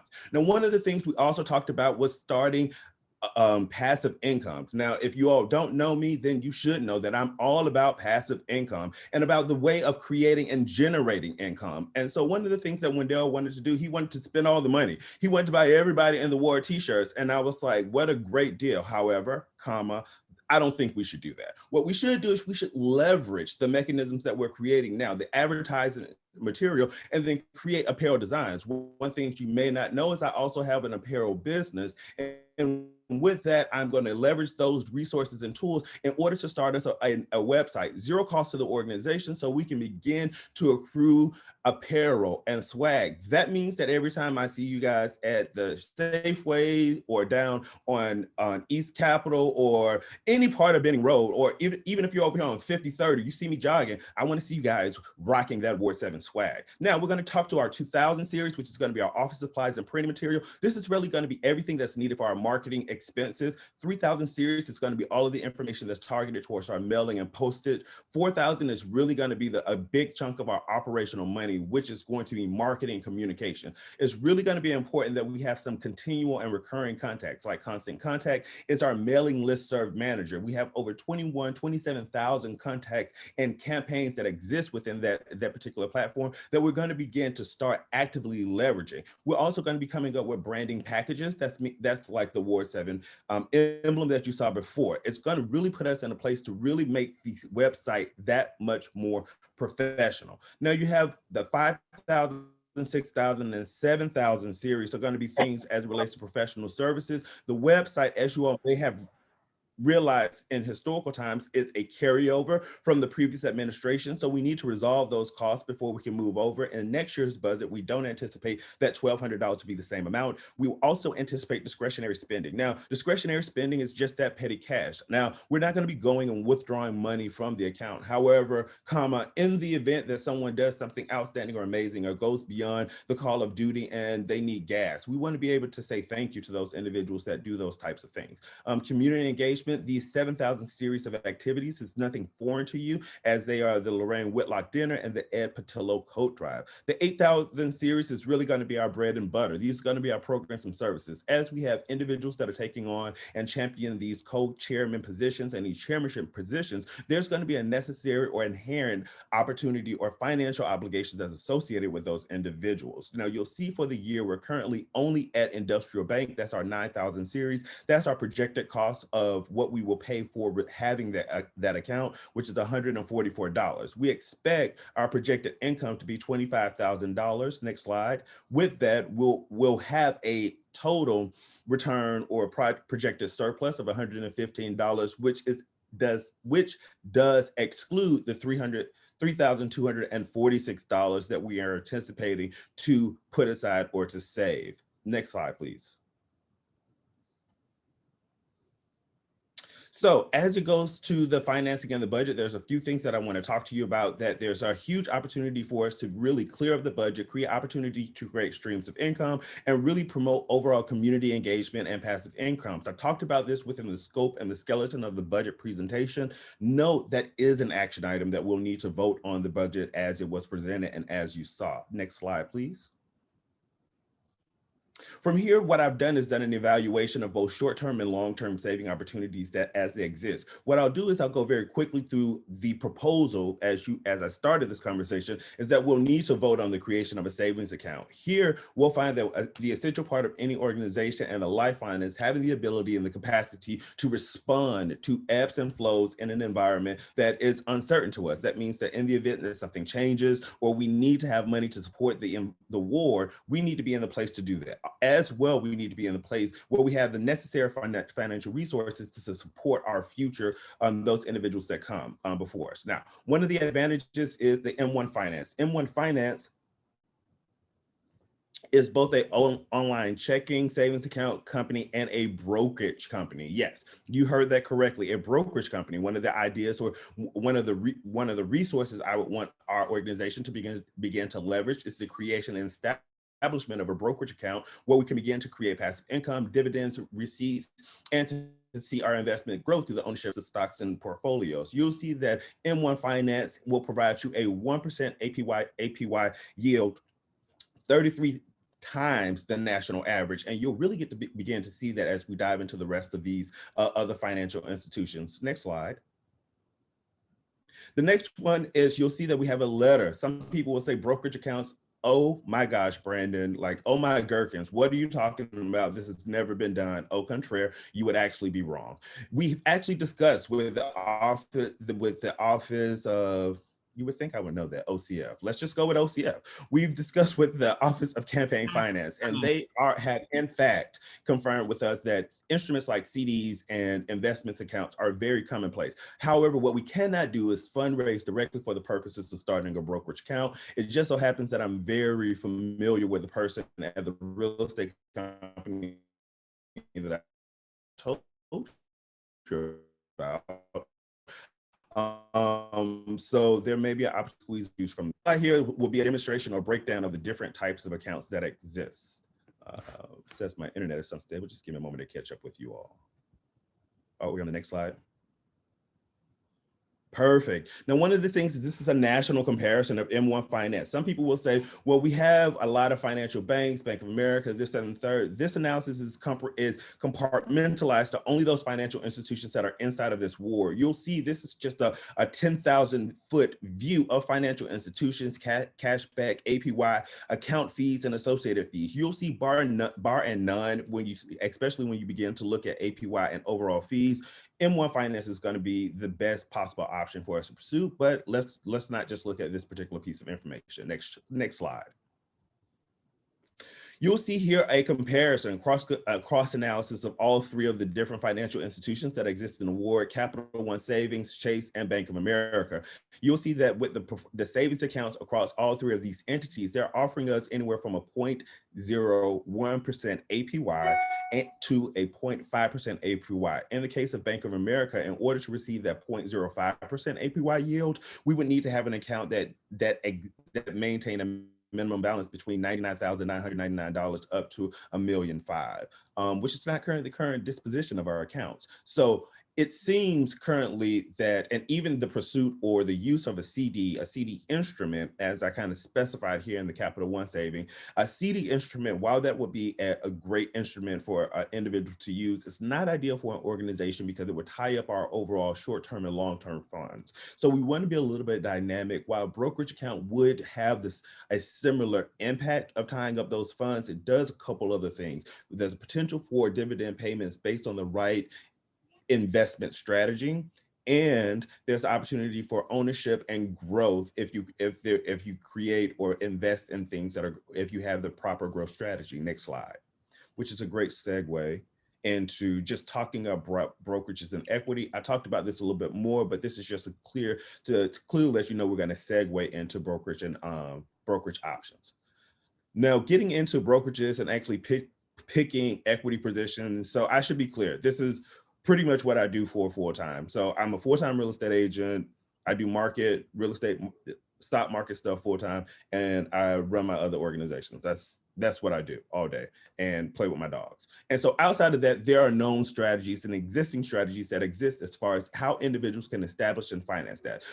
That research exists. So whether we're looking into general investing, we want to plan for long-term retirement, which in my mind looks like planning for the future of other leaders to come into this organization, or whether or not we want to create other income producing or growth strategies. One of the additional things that I'll be doing personally outside of this is doing more in the ward as far as financial literacy, to kind of demystify and to break down how these things and how these different entities work from a research standpoint. I'll be leveraging that knowledge and the insight to create greater awareness and oversight, greater awareness for everyone here in the ward and in the executive committee about taking those necessary, quite frankly, risks as it relates to those. So that does end the presentation. If we go back to the first or second slide, there are 3 action items. The first of which is to vote on the budget. The second of which is to vote on establishing a savings account. And the third of which is probably the one that is a little bit more prickly, is the establishing of a brokerage account.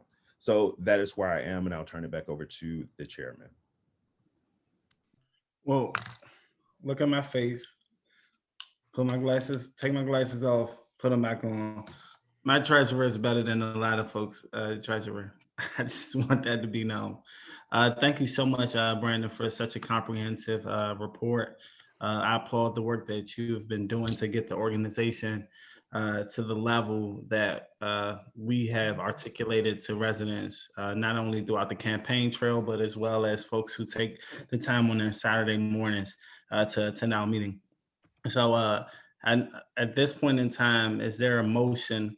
And I don't want to individually go through, I don't want to, in the interest of time, I don't want to vote on these things individually, but I just wanted, so I'll do them collectively. But I wanted to know at this point in time, is there a motion on the floor to approve the annual budget, establish a savings account, and establish a brokerage account? Mr. Chair, this is the second vice chair.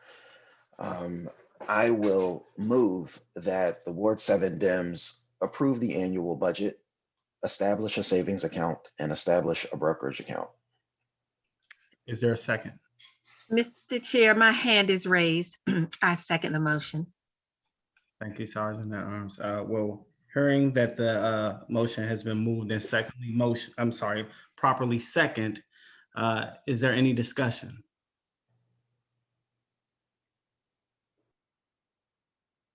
Okay, hearing no discussion, I will move to vote. Mr. Recording Secretary, please take a vote call.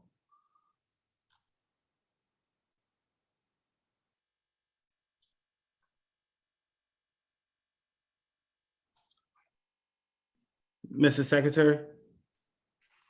Mr. Chair, Mr. Secretary is having some technical difficulties. So in the interest of time and to pivot, I will step in and ask if all are in favor, please say aye.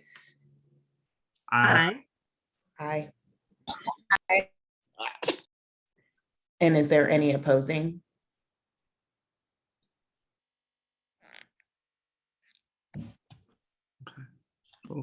Well, with that being said, the motion has been passed and we're going to move right along.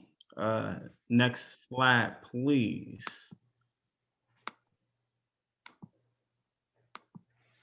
Okay, guys, so next on the agenda is new business. And I'm going to turn the floor over to our second vice chair, Mr. Kareem D. Marshall. The floor is yours. Good morning, everyone. In the interest of time, I'm going to try to get this done in about 6 minutes. Let's go. Okay, so before we get started, I did want to acknowledge the work that's gone into revising the bylaws before we even took office and the people who have contributed to earlier drafts of the bylaws. So just for a second, let's take a minute to recognize the work of Derek Ford and Deanna Marie Lewis for the last attempt to update the bylaws, for the feedback of Mr. Keith Towery, Mr. David Retland, and everyone else who's been able to contribute to any information as far as what we could do to make this organization structurally more efficient and better. So just on the front end, we did some clarifying changes for the document. We revised it to eliminate passive voice. It's also important to notice that the last time that the bylaws were updated was in 2004. So there have been a lot of both procedural changes through Robert's rules and some grammar changes as far as how bylaws are supposed to be structured. So a lot of this was not just making sure that the organization was more efficient, but also making sure that the bylaws reflected current best practices for both structure and content. You can see here we have a list of some of the more, I don't want to say mundane, but more routine elements of what were changed in the bylaws. So one of the things that wasn't particularly clear in the last version was the types of meetings that we have. So just so that everyone knows, we have executive meetings, committee meetings, in addition to the executive meetings, general membership meetings. There's a provision for an annual convention and also an endorsement meeting. So being able to make sure that those were explicit in the bylaws was something that was of a relatively high importance. We made the term of office and timing of the transfer of responsibility explicit. There was some ambiguity in the way the bylaws were written previously regarding that. We created a subsection which defines quorum for each meeting. We replaced duplicative text with cross-references. And when we get to the section that provides all the links for the documents, you'll be able to see that the cross-references, at least in these drafts for your review, are highlighted. So in the event that you are interested in looking through any of the changes, just look for a highlight and you'll be able to see that's a section that's a cross-reference. Additionally, Mr. Towery came through in the last attempted revision with a lot of substantive lessons learned from being able to administer an election that were incorporated into the elections procedure section for this version. And according to feedback from Mr. Retland, we've expanded the list of candidates that can be endorsed by the Ward 7 Democrats. Next slide, please. So just as a handy tip sheet so that you can get a sense of how things were previously structured. The old structure for the bylaws kind of mimicked the structure of some of the legislation that we wrote around the 2000s, presumably because that's the expertise that was working on it at the time. So we've restructured the bylaws so that things flow a little more logically, but we've also sort of move the pieces around so that they're grouped together. So for example, if you look at the purple section, the annual convention, yes, is a meeting type, but it is also the provision in which that allows the election and nomination of new officers. So grouping those together was more of a logical reorganization. The duties as far as the various committees have all been grouped together as well, just so that people can find them a lot easier. So if you're curious as to how the new structure is set up, this cheat sheet will let you know where things are and how they've been moved around. Next slide, please. Okay, so major content changes. One of the provisions in the bylaws is that we had a list of about 7 different reasons why you could not refuse membership in the Ward 7 Dems to anyone who lived in Ward 7 and was a registered Democrat. The reality is that the DC Human Rights Act covers about 19 different categories. So instead of trying to enumerate all 19 of those categories, we just added a cross-reference for the Human Rights Act. The appointment and replacement authority wasn't particularly clear in the other version, and in some cases it conflicted with different provisions of the bylaws. So we've clarified that the appointment and replacement authority is vested in the chair with the approval of the executive committee, and we've retained the provision that any action of the executive committee can be overturned by 2/3 of the body, just to make sure that we still have those checks and balances in place. There was a previous provision in the older version of the bylaws that in case the chairman was incapable or unwilling to perform, which kind of opened the door for a backdoor impeachment. So that's been changed to an incapacity provision. In the event that the chairman is incapacitated, not unwilling to perform his duties, there's a provision that allows the executive committee to temporarily declare him unable to perform his duties. We've explicitly allowed virtual voting. I think the last year around COVID would make it clear that we need to have this provision nested in the bylaws as opposed to having to operate off of special exceptions each time. We've allowed the appointment of additional precinct representatives consistent with our plan to make sure that people who are doing canvassing are not out there by themselves. Based off of our experience coming in over the last year and some conversations that we've had with previous iterations of leadership, we've actually added in a provision that allows newly elected executives to get a grace period for their first annual plan and budget. And we've also allowed for notice through internet, site, or social media, because again, the last time we did these bylaws, it was 2004. So the notion of like what notice was back then was a little different. Next slide, please. So there's some discussion points that I think people, in case they're interested in getting involved in this, some points that came up during the attempted revision that occurred in December. I'd like to hear thoughts, and since we're a little tight on time, we had already planned to do this, but we're going to do an additional open session just for the bylaws on July 10th. So the link for that will be at the end, but you'll be able to see that when we send out the presentation, and the link will show up on the page. But these are a couple of discussion points that are still open. So right now, there isn't really any additional requirements for office holders beyond membership in the Ward 7 Dems, but there was a proposal to add that a person had to live in the ward for a year and also be, so they had to have lived in the ward for a year and also attend 4 meetings before declaring themselves. So we did want to have a conversation about that just because it was contentious at the time that it was proposed, particularly because it was less than 4 meetings before an election. So there were some concerns about that and openness and access to office holders. But we should have a discussion about what is a requirement for being an office holder. Additionally, our endorsement meetings are currently restricted to open ballot. Do we want to consider other options like caucuses or ranked choice balloting? Again, something up for consideration. Next slide, please. So these 4 links contain the original bylaws, a track change version. Sorry, can you go? Yeah, a track change version of the revised bylaws, a clean version of the bylaws, and a comment sheet in Microsoft Excel that tracks the changes that were made and a discussion about them. So in the event that you are curious about a line for line edit, you can use any of these resources to get a sense of what the new bylaws look like. Next slide, please. Now, in the event that you are still interested in providing feedback, the link at the very top of the page, the one for the Google form, is going to be open between now and our next engagement forum on July 10th from 10 a.m. to 11:30 a.m. And after that, you can go play kickball with the Ward 8 Democrats. So you can have a very fun Ward 7 day if you start off with the bylaws and then get you some exercise in at the kickball game. Or if you're not particularly interested in using any of the forms that are provided or attending a meeting, you can use the info at Ward 7 Dems. So, okay, this is the feedback form, and it is completely automated. It walks you through. The most important thing is if you answer no to this question, you get kicked out, because while we are interested in your feedback, this form is for Ward 7 Democrats. We are prioritizing our membership, people who live in the ward and are vested in the ward.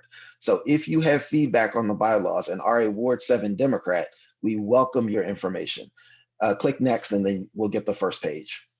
So what you will need to enter is your name as it appears on your voter registration card and your voting address. That's how we're going to verify that you actually have standing to provide feedback on these bylaws. This is not to say we're not interested in the feedback of any of our partners. We are very much interested in getting feedback from the state Democratic Committee and from our peers in some of the other jurisdictions on what their best practices may be. But again, this form is for our people. So if you are a Ward 7 Democrat, this form is for you. Okay. So again, all of these links will be sent out to you. I think our corresponding secretary has placed them in the chat in the event that you would like to take advantage of them. Just so that everyone knows what the next couple of steps are going to be. There's an open house on July 10th from 10 a.m. to 11:30 a.m.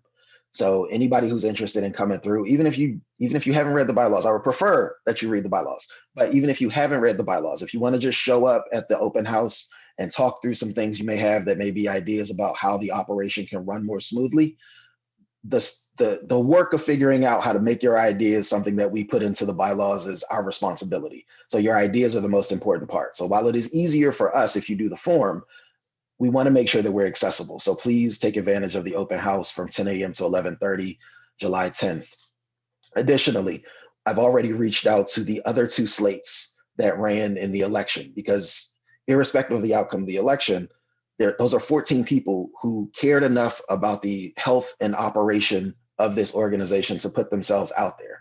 And their feedback is going to be critical as well. So over the next 2 weeks, between 2 weeks and a month, we're going to be trying very hard to make sure that they have a voice and making sure that these bylaws reflect best practices.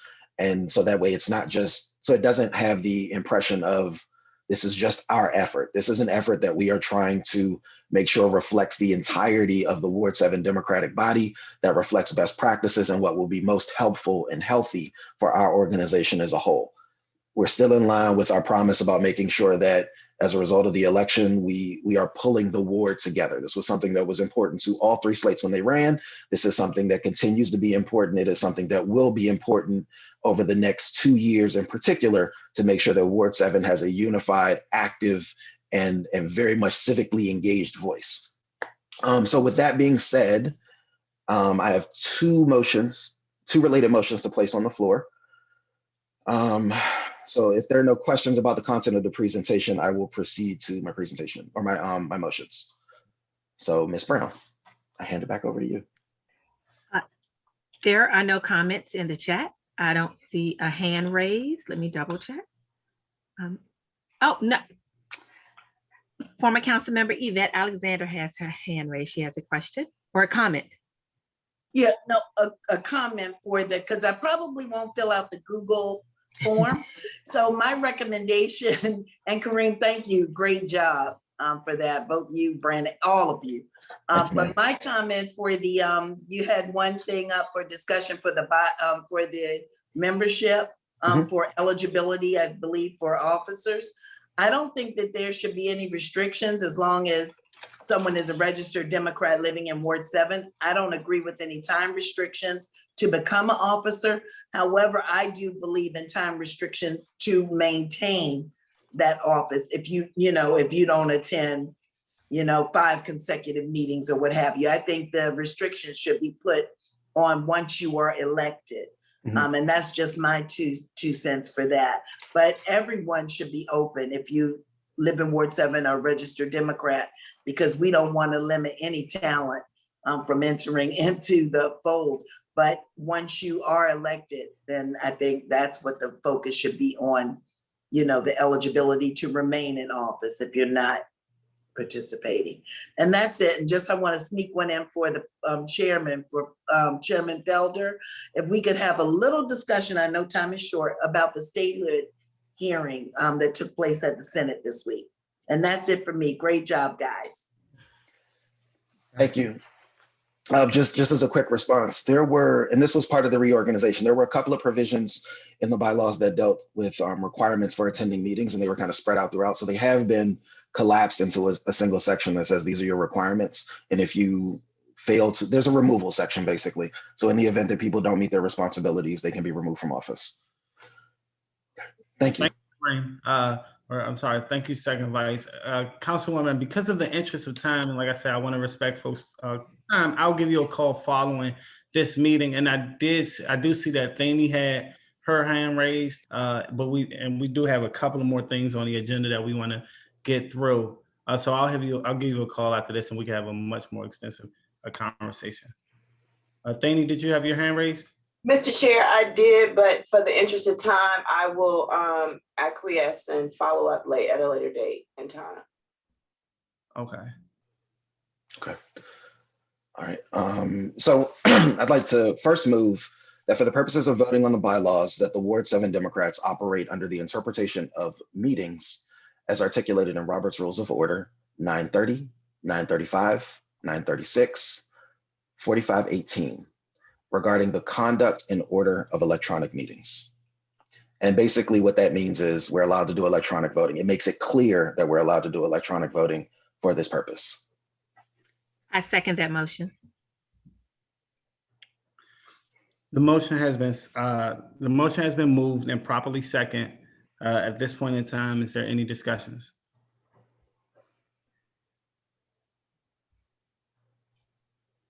Okay, if none, we'll move to take a vote. Mr. Recording Secretary, were you able to join us again? Chair Felder and Aprecia here. I can go and go through the roles. Okay. Sergeant at Arms Tiffany L. Brown, Yes. Kevin Chavis, Lawrence Davin, you can give us a thumbs up if you're allowed. Recording Secretary, thank you. Chair Wendell Felder. Yes.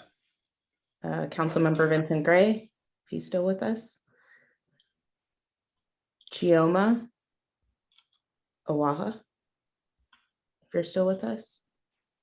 Deanna Lewis. Second Vice Kareem Marshall. Yes. Treasurer Brandon Scott.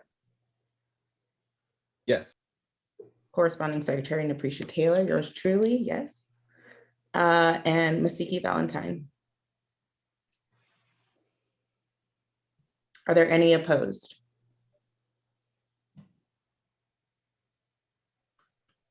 Okay, it looks like the motion is passed. Thank you again, Second Vice Chair, for providing that update. Moving right. Hold on 1 second. I have a second motion.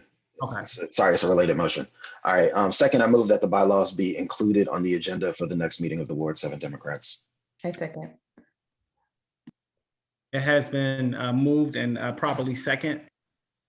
At this point in time, is there any discussions?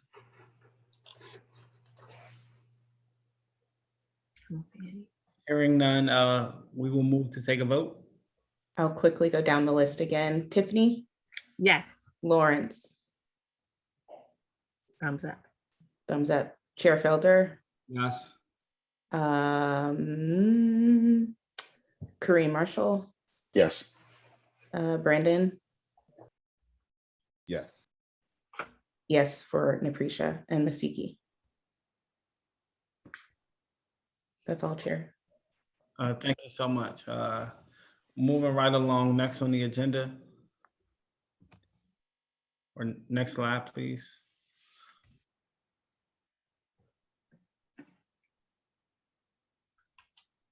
Okay, well, continuing with new business, next on the agenda is the upcoming Kickball Classic. So I'm gonna ask our Sergeant at Arms if she could briefly, in the interest of time, speak to this agenda item. Thank you, Chairman Felder. So I can. It is time. It is our East of the River Kickball Classic. It is a voter registration event, and we look to kick Ward 8's tail at this Kickball Classic. It's going to happen on Saturday, July the 10th from 12. They're saying from 12 until, but it will be light work. So I'll say from 12 until 2. We will have food there, we will have music there, and we will have a good time. The goal is to sign up at least 25 new voters for each ward. And also part of the requirement for the team is that we have to recruit 5 new voters from the age of 17 to 25. So we're really going to have to count on Ms. Sticky to get us some young folks there. But young folks, old folks, willing folks, come out, come one, come all July 10th. I will be there. I will be your coach. I will not be, I think there's an age limit, so I will not be doing that. And with that said, are there any questions about the Kickball Classic? I don't see, oh, I see a lot of comments. Yeah, it's going to be light work. We probably can do it in about, 15 minutes, but in the interest of time, we'll give them a little more. I don't see any questions. There is one more thing. So we budgeted the Ward 8 Dems and I looking at what's needed. We're looking to have food donated and water donated. But just in case that does not happen, it's a budget of about $800, including a DJ and all the other things that are involved in it. And so we're looking to cut that cost in half. But just in case we don't, I would like to move that the Ward 7 Dems obligate $300 to the Kickball Classic. A second. It has been moved and properly second. Is there any discussions? Hearing none, we will move to take a vote. All right, guys, and I'm back. Tiffany Brown, Yes. great. Kevin Chavis.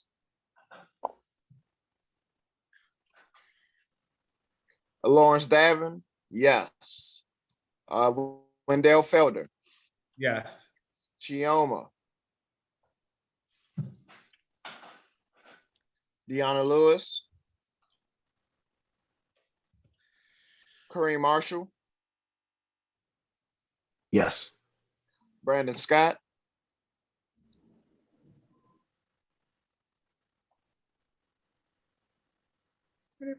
Brandon Scott. We're spending money, so I just always have to take a second. Yes. Great. Napresha Taylor. Follow the treasurer, yes. And Mystique Valentine.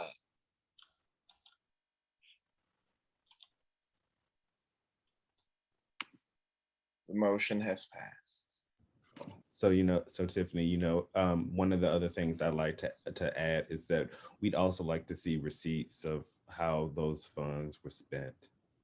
Most definitely. So I'm going to operate from a reimbursement. I am fine with putting out whatever we need to spend and bringing it back. So yes. Awesome. Thank you. Love it, guys. Love it. All right. I appreciate everybody's patience. We're 6 minutes over. So next slide, please. Next on the agenda item is community announcements. So if there are any community announcements at this time, I ask if folks could please be brief, but most importantly, raise their hands to be recognized.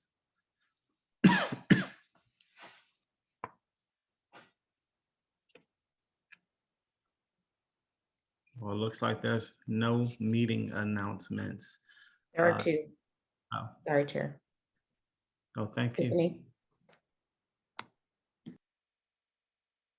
Are they in the chat? I don't see them. I don't see a hand raised. There are two hand raised, Steenie and Ebony Rose. Okay, well, in that order, I think Ebony's hand is up first as I found it. Ebony and then Steenie, thank you. Good afternoon, everyone. Two things that I think are pretty important. One, my dog does not agree. One is we have slots on the state board for student representatives. For those of you all who know Tatiana Robinson, Sharona's daughter, she was our longtime student representative, and we have expanded those seats. So we had two. We have now made the decision to have four who are elected. Sorry, they're technically not elected, but they are voting members of our board, and we have a student advisory committee. The other big change to that is that 2 seats will be reserved from students east of the river.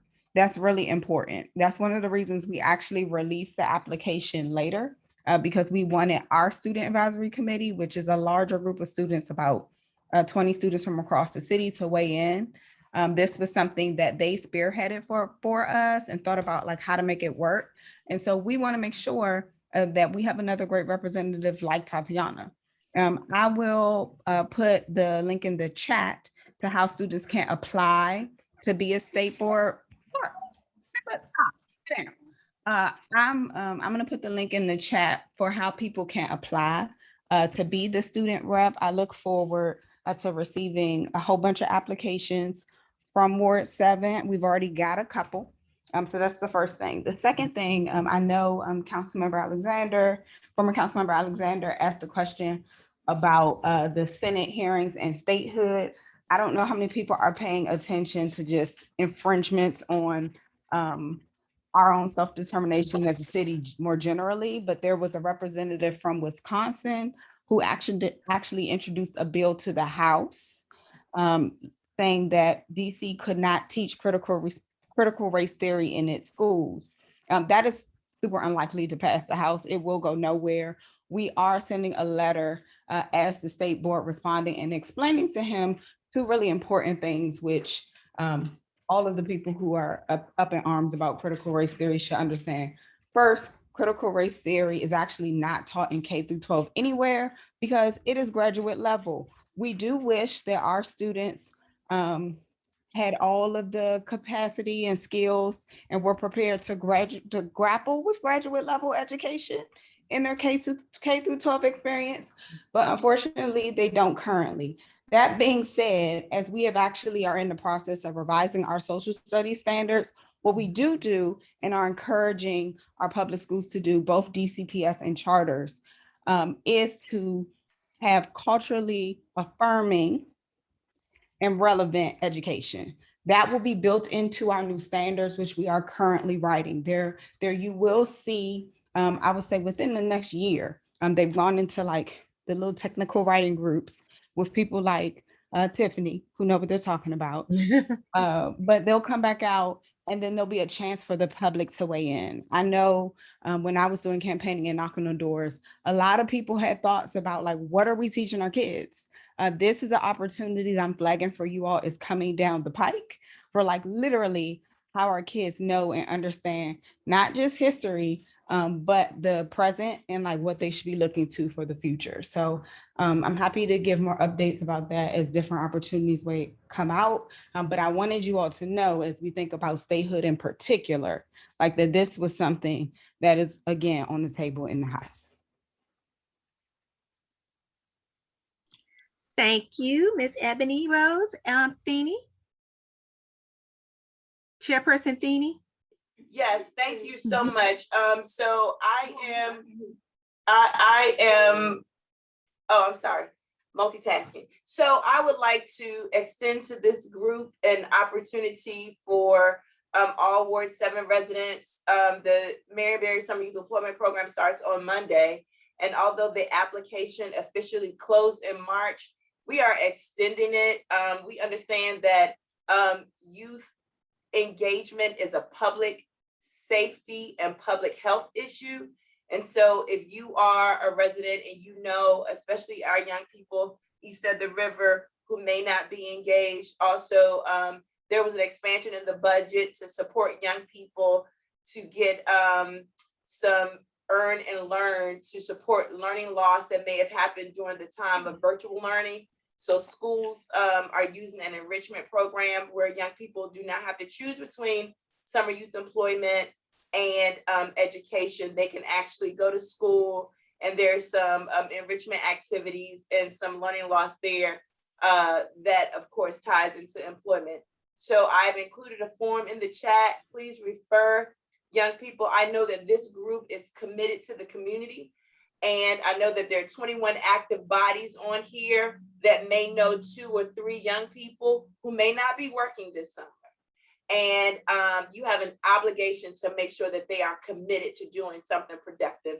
And so as I sit in the office on a Saturday, I wanted to make sure that you all know that we are working for our babies. So as they're walking up and down the street, if they're not doing something, if they're not engaged, please send them to 4058 Minnesota Avenue. And that's all I have. Thank you so much. Thank you. I believe that's it for the announcements, Mr. Chairman. Thank you so much, Sergeant at Arms. Next slide, please. Well, thank everyone for coming out to this month's meeting. The next meeting will be on July the 24th.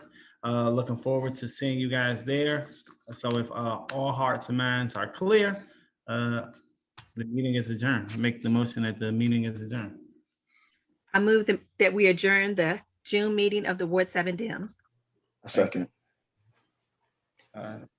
The motion has been moved and properly second. No discussions. Take care, folks.